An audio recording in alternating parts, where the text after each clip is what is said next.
Love and Monsters was directed by Michael Mathers and released straight to streaming in the apocalypse that is 2020. It stars Dylan Bryan, who was honestly the best thing about the Maze Runner trilogy that he starred in, Jessica Henwick, who was honestly the best thing about the Iron Fist series on Netflix that she starred in, and Michael motherfucking Mary Poppins Rooker, who was honestly the best thing about everything that he stars in. It also stars Dan Ewing, so Australia represent, I suppose. When the movie opens, we're told by a voiceover narration that the world was at some point going to be struck by a meteor, so we did what we always do in these situations. We nuked the shit out of it. And the irradiated little bits of meteor rock that didn't get destroyed or burned up in the atmosphere, which is probably what would have happened, rained down and mutated all the itty bitty little creatures of the world in this small scale giant creature feature. Now pretty much all that's left of the world are all hiding out down in bunkers, all Fallout style. That's where we meet our protagonist, Joel, played by Dylan Bryan. He's still pining away for his high school girlfriend, Amy, who is played by Jessica Henwick. He spends his days alternating between being terrified by and then studying the giant creepy crawlies that are now inhabiting the new world. After a little bit of movie setup, we find out that Joel has actually managed to track Amy down. She's hiding out in a nearby bunker, just a short 80-mile trek through bug-infested wilderness. So naturally, he does the sensible thing that we would totally expect him to do in this situation. He up and leaves his bunker family to go track down the girl that he's been dreaming of for the last 7 years. While on the way to track Amy down, he meets and is saved by a dog, called Boy. He also meets up with Rooker's character Clyde, who is journeying with a young girl called Minnow, who is played by the young actress Ariana Greenblatt.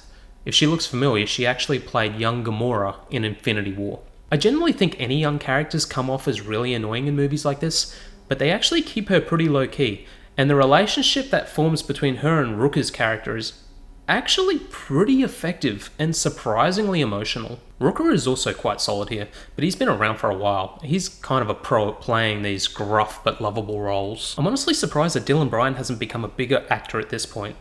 He's playing against type for a good chunk of this movie, starting out as a bit of a coward who freezes up in all of these tough situations he seems to find himself in. Eventually he learns to overcome this, and his character arc is pretty atypical of stories like this. Bryan brings a lot more to the role than it probably deserves, to be honest, and I really hope he gets a good solid acting break at somewhere in the near future, because this role could have been really one note, but he really sells it. He does a really good job. Even Jessica Henwick's character, who's kept off screen for the majority of the film, pops up in the third act and shows off some of that great physicality she developed over on Iron Fist. She's been popping up a lot lately, with bit parts in Star Wars and the Marvel Netflix series. She was also that really annoying Sand Snake character in Game of Thrones, but we won't hold that against her. Pretty soon she'll be appearing in Godzilla vs. Kong and The Matrix 4, so hopefully that'll move her on to bigger and better projects. Honestly, the whole cast here is pretty charming.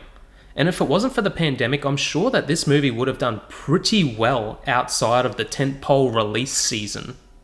If the movie had just been given a little bit of room to grow, it would have done really well. It sits pretty comfortably alongside movies like Zombieland and Warm Bodies. It's like a John Hughesian take on the apocalypse. The action set pieces are all really unique and actually quite well directed, but when the movie wants to get emotional and drop the humour, it does it really well. It doesn't suffer that tonal whiplash a lot of movies like this generally tend to do. One of the more effective moments in the film is when Joel finds a Mavis robot. Mavis, spelt with a 1 instead of an I. She's very specific about that. Who has shut herself down to save power after a monster attack. Running out of power, she uses her final moments to show Joel pictures of his parents, and it's surprisingly sad. And it really tugs on the emotional heartstrings that I just didn't think this movie would be capable of hitting. When Mavis shuts down, you're left with this haunting, kind of empty sadness you didn't think you would be feeling for a robot you only just met. It was really good, and it was surprisingly effective.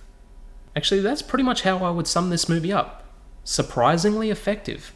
The characters are all great, the special effects are much better than a direct-to-streaming movie would usually have, and the movie has a lot of heart. Even the setting of this movie manages to avoid the usual post-apocalyptic set fixtures which we've actually come to expect with these types of films. It gives us something that's a little bit more lived in, like nature's just reclaimed the world. Everything looks great, and the set design and the cinematography are pretty top class. While not everything lands and some of the parts in the movie start to drag a little, especially in the second act, there are little moments here that are surprisingly emotional and actually quite funny. It's a feel-good, upbeat, surprisingly emotional, heartfelt little gem of a movie. Is it perfect? No. But what it is a surprisingly decent genre mashup with giant bugs and giant heart. I'm going to give Love and Monsters a rating of B. It's the end of the world and I feel fine. Guys, thank you so much for watching. It's nice to be getting movies premiering again, and it looks like we're going to be getting some new movies in the coming days. Look forward to more reviews coming soon, and as always, like and subscribe to stay updated. Later days.